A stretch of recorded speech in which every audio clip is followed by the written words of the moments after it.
महायुतीकडे बहुमत असताना बिनविरोध कशासाठी? संजय राऊतांचा सवाल।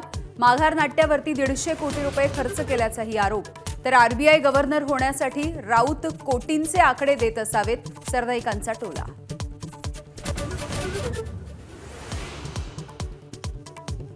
यापुढे मुख्यमंत्री फडणवीसांचं ऐकणार। भाजप प्रवेशाच्या चर्चांवरती ठाकरेंच्या शिवसेनेच्या बाळ मानेंचं वक्तव्य। कोकणातून माघारीसाठी बाळ मानेंना 25 कोटी दिल्याचा संजय राऊतांचा आरोप।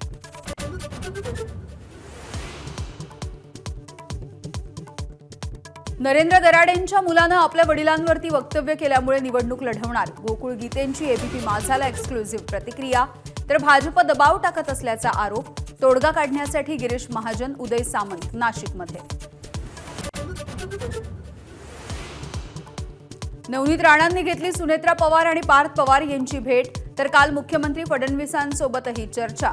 राष्ट्रवादीच्या कोट्यामधल्या राज्यसभेची उमेदवारी मिळवण्याचा प्रयत्न सुरू असल्याची माहिती।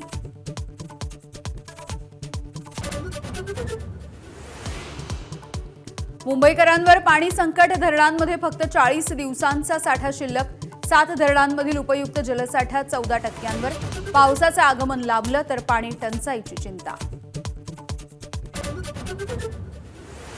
नाशिकच्या नंदिनी नदी स्वच्छता मोहिमेच्या दरम्यान मंत्री गिरीश महाजनांना सापडली गंजलेली पिस्तूल। अज्ञात व्यक्तीनं पिस्तूल फेकल्याचा संशय। पोलिसांकडून तपास सुरू। आरबीआयकडून पतधोरण जाहीर। रेपो रेटमध्ये कोणताही बदल नाही। व्याजाच्या दरामध्ये कुठलीही वाढ नाही। तमिळनाडूच्या के अण्णामलाई यांचा भाजपच्या प्राथमिक सदस्यत्वाचा राजीनामा।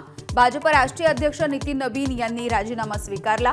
अण्णामलाई नव्या पक्षाची घोषणा करण्याची शक्यता।